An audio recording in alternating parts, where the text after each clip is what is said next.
personally, I'm not aware, if you like, of um, what he has agreed or have not agreed with either the minister of the Federal Capital Territory or the president. I say this because we, as far as Rivers State is concerned right now, and even when Ibas was on ground, I believe very strongly that we are working with the people, are working with rumors and innuendos and observations and drawing our own conclusion. That in itself is not the best way to interact with the people who have voted in the politicians. That is to say that if you don't have right information, you cannot make right decision as a people. So it doesn't matter whether it's a governor, whether it's a president, whether it's Ann-Kio Briggs. If you don't have the right information, you make wrong decisions. And that applies here. But looking at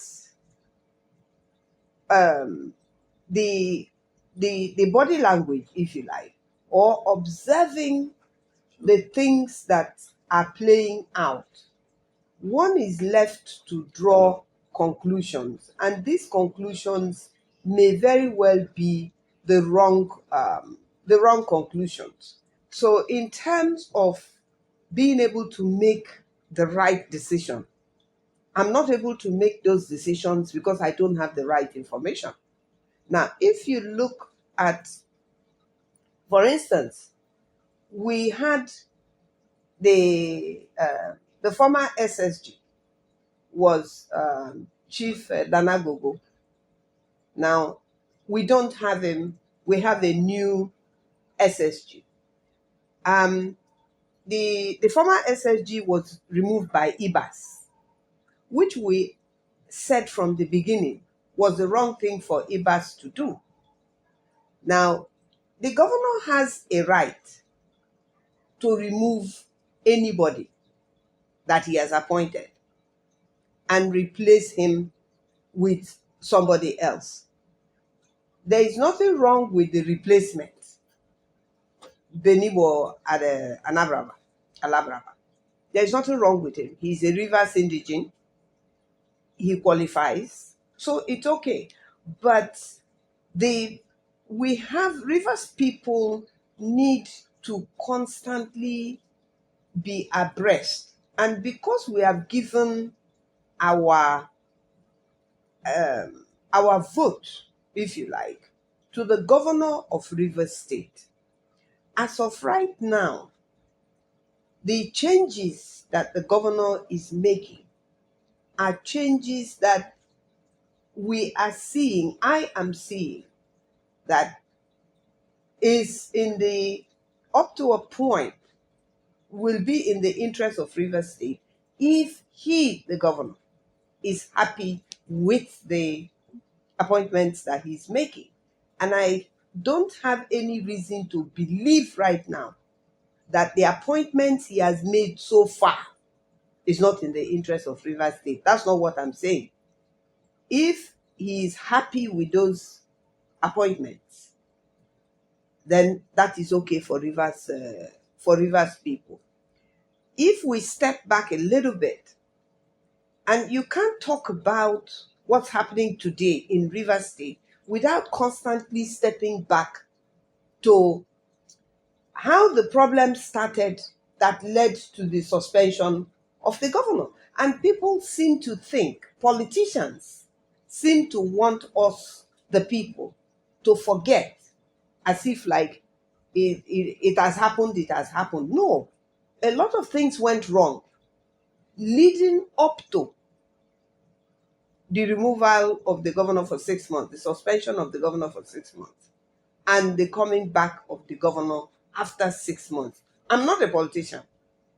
So the only stake I have here is the majority stake, because I'm a Rivers person. I'm not a politician. So if I'm not a politician, and I'm a Rivers person, then I'm interested in what is in the interest of Rivers State. So I am hoping and I am believing that whatever appointments the governor is going to make or is making will be appointments that he himself wants to make, not appointments that is being suggested that he makes, not minding where those suggestions are coming from. Because I don't know of any governor in Rivers State from the days of Dr. Peter Odili till today where meetings are supposed to have been held and then people are being appointed. So the question is, the appointments that the governor is making, Governor Similar Fubara is making, the concerns as I'm expressing majorly today is the concerns of appointments. Appointments in the sense that right now, where today is the 19th of October. So he's been back for 1 month and we don't have a full cabinet. That does not mean that it is absolutely wrong, because after all, we had a president that ran the country for almost a year on just palm sex. He didn't appoint, I'm talking about the late Buhari. He didn't appoint ministers until almost a year into his government.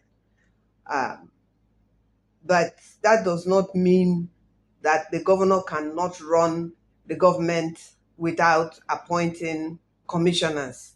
But it would be easier if he appoints commissioners. But then when you go back to appointing commissioners, you have to step into the arena and ask yourself, why are Rivers people now faced with or even the governor, faced with a situation where he has to appoint commissioners afresh? Because he had commissioners that he was working with that Ibas removed.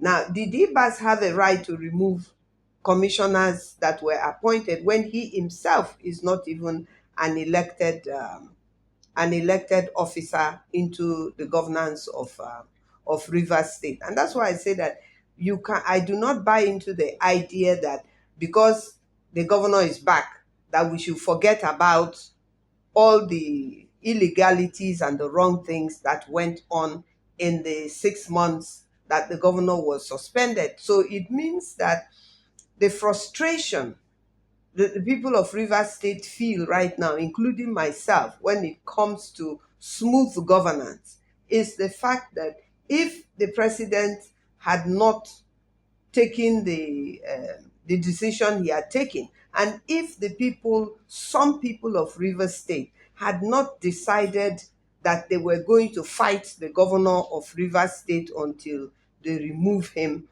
and now we're told there is peace between the FCT minister and the governor, therefore, like, we shouldn't talk. Me, I will talk. Nobody can gag me. I will express my own feelings. I'm not a politician, so I'm not looking at it from the eye of a politician. I'm not looking at it from the eye of who is my party and who is not my party. I am looking at it purely from the eye of what is in the interest of the people of Rivers State. So the suspicion, therefore, that there are pressures on the governor to appoint or not to appoint is what we are suspecting, and is based on the fact that we don't have information. We're suspecting, therefore, that the governor is not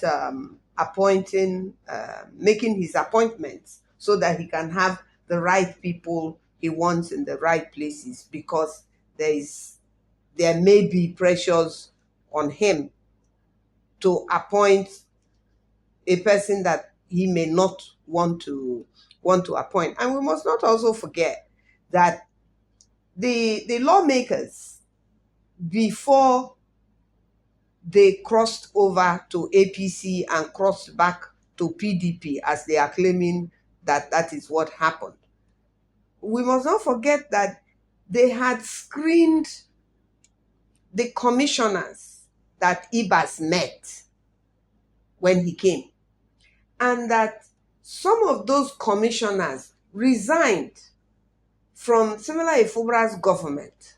Not once, not once and not twice. The Secretary of the State Government did not resign. At no time did he resign. So the Secretary of State, Danagogo, had never resigned from his position. It was Ibas that came and destabilized him or decommissioned him or whatever, that he was no longer the SSG.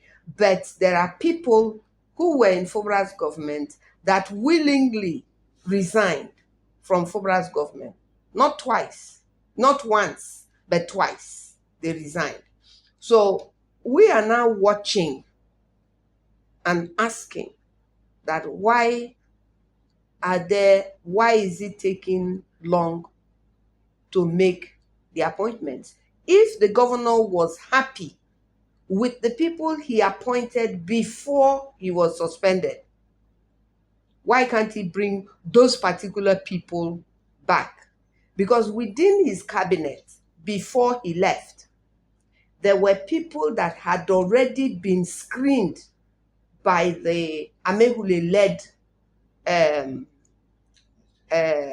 House of Assembly members before the problem started. And then there were also commissioners that were screened by the collective 4 or 5 lawmakers that actually did not resign from the PDP. So, yeah, as far as the issue of the governor not appointing or appointing is concerned, this is my view. This is my view on it. But the longer it takes, the more Rivers people are being forced, if you like, to make decisions that will equate us saying perhaps there is pressure on the governor to appoint people that have been suggested to him and not people that he wants to appoint. I hope that has cleared that from my view. Okay, sir. That is a place of accountability to the people of Rivers State. For a very long time, I have granted interviews to your platform, to your broadcast, especially leading up to the suspension of Fubara and the eventual suspension and the subsequent recalling of Governor Similai Fubara. We've had a lot of interviews, at least 5 or 6 interviews, I think. Now, from the moment Governor Similai Fubara was suspended, I started highlighting and voicing the fact that I believe that Ibas, at the end of his 6 months, if it lasts 6 months, but now it did, I believed then and I believe now that Ibas owes the people of Rivers State accountability. As a matter of fact, I would even go further and actually say that even the governor of Rivers State owes it to the people that have given him such organic support and such full support without looking back. The majority of Rivers people, from youths to women, have given him total support, unsolicited most of the time, like in my case. But the the fact I am pursuing is that before the governor left the government house, within the hours of his suspension in March, there were things in the government house, physical structures. There were physical things like vehicles. The government house of Rivers State, like any other government house of the 36 states, has a building that is supposed to have the financial activities of that government house, which means that at any given time, there must be cash in that structure. Meaning bank. Yes, whether you want to refer to it as a bank, which it is not, it's an account office, because it's not a bank. I and you cannot go and bank there. There's money in bank. But there is money in the banks of Rivers State that bears. What I mean is, Rivers State has accounts, and those accounts are in banks. I don't know whether it's one bank, I don't know whether it's 50 banks, but Rivers State banks with banks, like any other bank, like any other government house. And Rivers State also has where they must keep some amount of cash for day-to-day running. Even market women have that. Shops have it.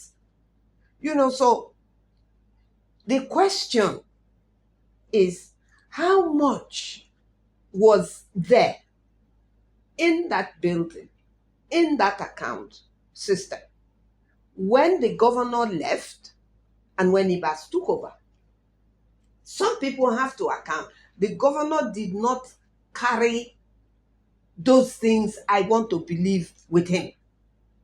So the accounts people, the people who at the end of the day close the workings of the expenditure of cash within the government system, within the government house, should be able to say at the end of a working day, sir, this is what our ledger says we spent, and this is what is left.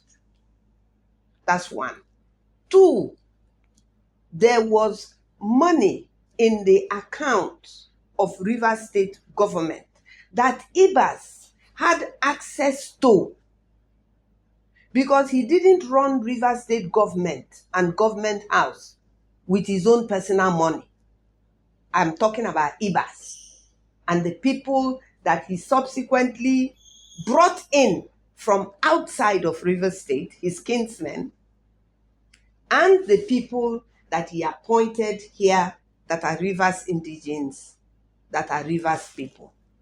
They didn't perform any of their duties with their own money. If they did, Rivers people need to know, because they should be refunded. Now, if Ibas met money in the government house, how much did he meet? If Governor Similar Fubara did not take away the cash in the government house, how much did he leave? These are very serious and highly pertinent questions, and they border on the issue of credibility and trust. Ibas did not bring money to come and run Rivers State. In March, he was brought in the middle of March. So at the end of March, he collected, money was paid into Rivers State account, wherever they are. Money was paid in April, in May, in June, in July, in August. He left on the 18th of September. So the assumption, and the correct assumption, would be that the money for September would be collected at the end of September unless they paid him all up front. So that then means that Ibas has to account for the allocation that he got. Did he get local government allocation? How much did he get? Did he get state allocation? How much did he get? Did he get 13%, which is due us? How much did he get?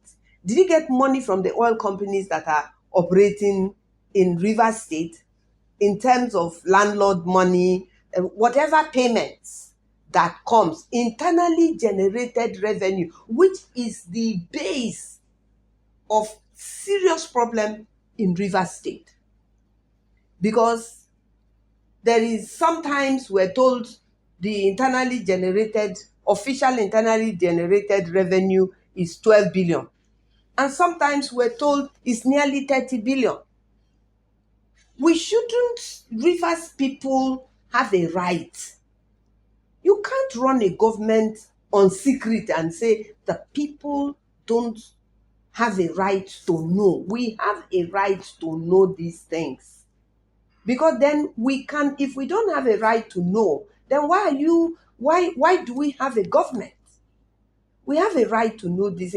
And these are very critical and serious questions that must be answered.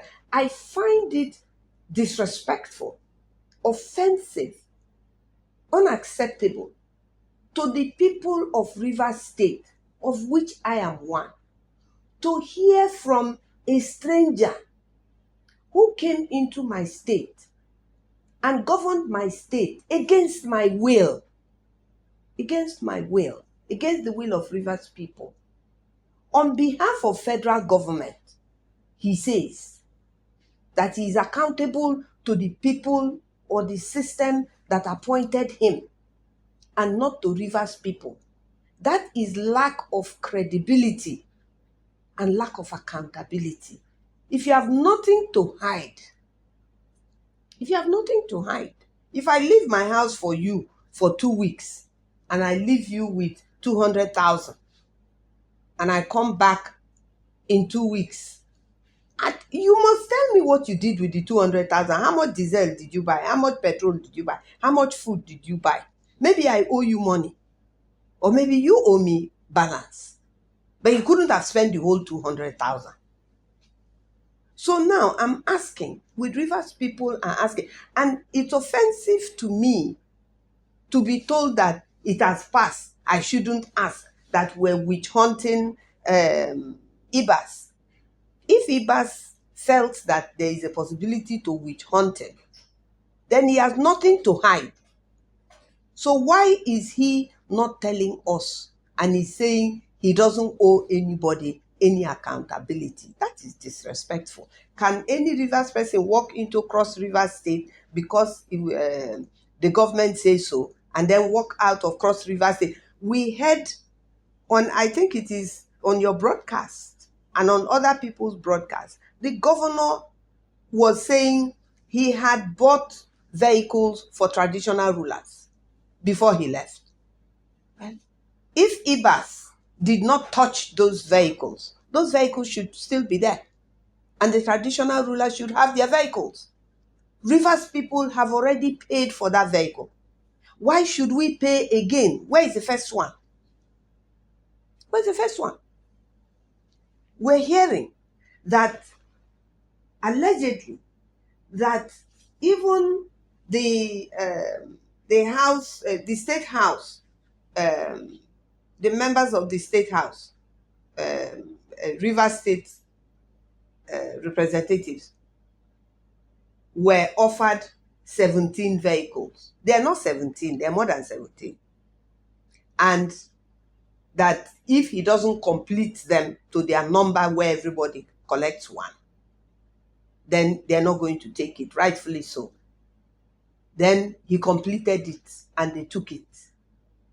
Now, where did those vehicles come from? Was it Governor Simila Fubara that bought them before he left? Or is it Ibas that bought them when he came? Rivers people have a right to know. And I want to add something. which is to say that the State House, the Rivers State House of Assembly, that's the right word, the Rivers State House of Assembly, before Ibas came, were already in a full-blown fight with their governor, the governor of Rivers State. He is their governor, whether they like it or not, whether they respect it or not. He is our governor, he is their governor. They are only House of State representatives. They are not the governor of Rivers State. So now, if they were in a fight with the governor, then the governor, now that they are back, the governor is supposed to give them a vehicle. Now, if the governor is giving them a vehicle, is it outside of the one Ibas had already given to them? Or is the governor going to give them another set of vehicles, which means that they will have 2 vehicles in so far less than 4 years of one tenure? In my opinion, if I ask you to account for, if I'm asking you to account for spending money, I cannot also accept a gift from you as a gift from you if you're going to give me a gift and then I'm still going to ask you to account for the money. So what is the gift? Is the gift your entitlement, or is it a bribe? Which one is it? These are genuine. I mean, if we don't have this, if we are afraid to ask these questions as citizens and as voters of Rivers State. When Ibas came, he went on dismantling political structures that were already made. Can we say that now that Fubara has come back, he should dismantle all those ones and appoint his own, since he's the elected governor of the state? See, when Ibas came, all the structures he dismantled were already structures that were existing. Either the people were already there and even Fubara did not or could not remove them, or he appointed new persons to take over certain positions as the elected governor of his state. Now, when you come to a supposedly democratical state, Rivers State, and you displace the democratically elected governor in the name of peace, you are actually creating a level of violence. That's not peace. That's number one.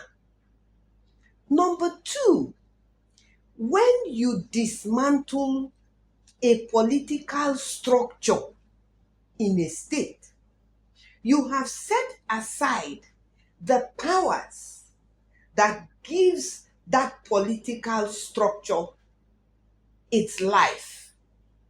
And that power is the Constitution. Because there is no political structure in place anywhere in Nigeria that does not derive its powers from the Constitution. So let me finish. So Ibas coming to dismantle political structures put in place through the democratic system of the Constitution of Nigeria means that Rivers State, within the 6 months from the 18th of March till the 18th of September, was not a constitutionally constituted state. It was an autocratic state that was now put to replace it by autocratic people headed by Ibas and approved by the National Assembly and the House of Representatives on behalf of the President of Nigeria for whatever reason that he gave to them. They approved it. Even the process they went through was illegal. They were supposed to approve him before he was sworn in. He was sworn in, then he was approved. It was putting the cart before the horse, so to speak. So basically, for 6 months, we were under a quasi-military rule. We were under supposedly a federal government that is a civilian government, but our state was under military rule, headed by a retired naval man. So whatever Ibas did, if we accept this as a people that I have explained, and the law backs this explanation, there is no time you will see credible lawyers talking about Rivers State without them telling you that from A to Z what happened in Rivers State was illegal. It was unconstitutional. So all the structures set by Ibas, should they be dismantled and new ones? In my opinion, they should. Why shouldn't they? Because they were appointed during Ibas' time to work with Ibas. Ibas is not the governor of Rivers State. Similarly, Fubara is the governor of Rivers State. And if he doesn't want to work with them, he has a right to remove them. He didn't put them there. You can't bring somebody to come and drive my car for me when I'm not the one who employed him. I won't give him the key to my car. It's just as simple as that. So Ibas is like that driver. But Fubara was forced, and Rivers people were forced to give our keys, the keys of Rivers State, to a man that we do not know that is qualified to drive our car. Just because he's retired from the Navy does not mean that he can run our state, or any state for that matter, or even his own state. He cannot run his own state if his state does not vote for him.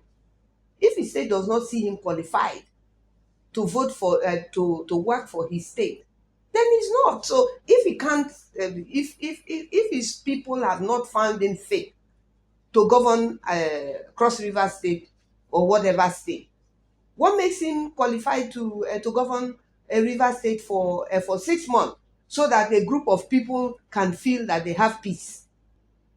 The major oil producing states in the Niger Delta, major, not the people who are producing 5% or 6%, they know themselves. The major oil producing states in Rivers State is Akwa-Ibom State, Delta State, Bayelsa State, and Rivers State. These are the major producing states. All of these 4 states I've mentioned to you produce more than 20% each. So even if they produce only 20%, which they don't, they produce more than 20%, then they are producing 80%. Now, if we find ourselves, these states, look, what's going on in the South today and what politicians are doing in the South today is wrong. And nothing good will come out of it unless the people are accepting that they will suffer the consequences of what is going on today. Rivers State, Delta State, Akwa-Ibom State, Bayelsa State, from 1999 till the last election, were all PDP voting states. And they are the major oil producers of this country.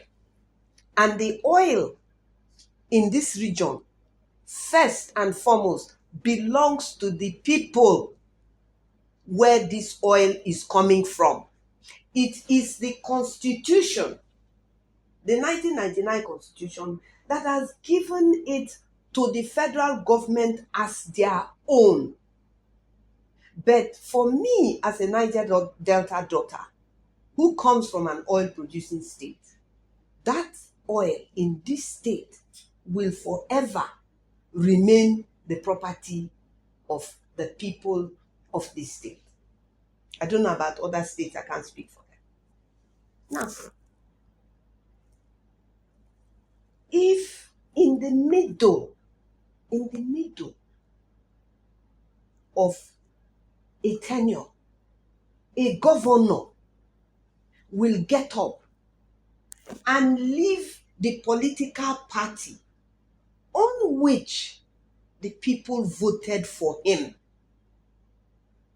and he crosses over like the state assembly members did, there should be a law, if there is, that will make him to automatically, as he crosses over to another party on which he didn't become the governor, to automatically lose that seat.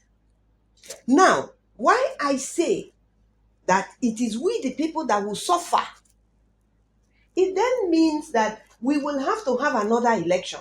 Because look, if you have abused my trust in you, you should have a price to pay.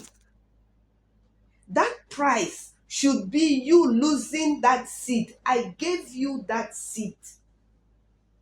And when we the people get to understand that we gave our powers to whoever on PDP party to govern this state, and if they get up, somebody will just wake up in the morning without consulting with the people that voted for you, because you're there because the majority of the people voted for you on that platform, which is the PDP platform. And if you now leave that platform for whatever personal reason, because the reason is personal, what did I cannot ask my governor, but I will ask a hypothetical question. If the governor of my state, Bayelsa State is my state because I'm a job, but let me restrict myself to Rivers State, because Ijos will ask and are asking that question, because all of it is based on rumor. Fubara has never mentioned that he's going to leave PDP and go to APC. It's only he, and only himself is remaining. See, let me finish. Duly has just left. Let me finish. If Fubara has not said to me, to Rivers people, and you see, that is why communication is very key. And that is why I say that you cannot make a decision based on a falsehood or based on what somebody has not said. You cannot preempt what somebody has not said, even though their body language may demonstrate it. Body language is not a language. It's what you are seeing and calculating. But if similar Fubara today gets up without making it first known to the people of Rivers State, particularly the ones that voted for him, because it's because of the ones that voted for him that he's there. And that means the majority voted for him. That's why he's there. Now, if he gets up and he says today, next week, I'm going to cross to another political party, I definitely will ask him, what is our interest? What is our benefit in this political party that you're going to take our rights and our authority to? If nobody else will ask that question, I will ask that question. I may not get an answer, but I want to be on record that I have asked that question. Now, similar in Fubara, the governor of Rivers State, he has not said Everybody is just saying he will, he will, he will. He has not said it. So, as you quite rightly pointed out, others have crossed. Others have crossed in the Niger Delta. The Edo is APC. The Delta has gone. Akwa Ibom has gone. The Bayelsa, I don't know whether Duly has made a public pronouncement and has picked up the flag of Rivers, APC or not. With all those things said, I cannot judge anybody who has not left the PDP to go to the party. I'm not judging Fubara on the hearsay of you saying it is rumored that he or anybody saying it's just a rumor. Me too, I'm hearing that rumor, but I don't live with rumor. I don't make my judgments on rumor. Is this a gale of division healthy for democracy? Of course it is not. Of course, I'm just telling you that as a matter of fact, the electorate has a right to call on any governor that leaves the political party that brought it in. The pertinent question number one will be that why are you crossing to another party? What benefit outside of the one that we have today in Rivers State are we going to have if you stay in the party that brought you? Or does it mean that being closer to the center? No. What is being closer to the center exactly? The Constitution says, the Constitution is very clear on what should come to you, whether you are in Labour Party or whether you are in a Grass Party, whether you are in any Lion Party, any party you're in. The Constitution is very clear. What goes to APC is exactly what should go to PDP. It's exactly what should go to any other political party. So I don't understand what is meant by when you go, if you're closer to the center. The center by law should not have the powers that it has. And that's why we're calling for the Constitution to be changed. The center should not be the person that would determine the road that would lead to my community. It is the responsibility of the state. But the center has taken everything. Nigeria needs to be restructured. We need to restructure Nigeria. The center has taken everything, all the oil, all the resources. But the center is incapable and too weak to take the gold in Zamfara. And the hunger to own the oil producing states is a greed. It's greedy of the federal government. So I do not believe that any country that is governing is not a military country. If it is governing with one party, with no opposition, that government is a dictatorship. Dictatorship is not only when you carry gun and you're shooting people in the street. Dictatorship is not only when you're depriving and impoverishing people that are opposed to your style of government. People are afraid to speak up because they will be disempowered. But why should we? Look, Rivers State, Delta, the whole of the Niger Delta is the richest state in Nigeria, is the richest region in Nigeria. I say this because though there is suspicion that other states in the north have resources, mineral resources, we're not benefiting from it.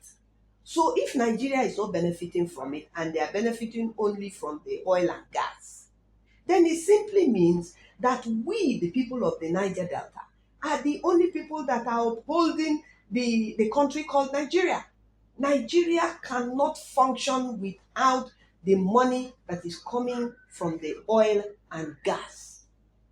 That does not mean that a political party, a particular political party, will pocket the whole of the Niger Delta region and then that will make you powerful.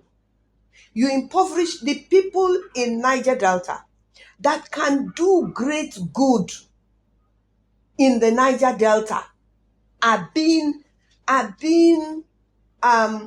purposefully, strategically disempowered.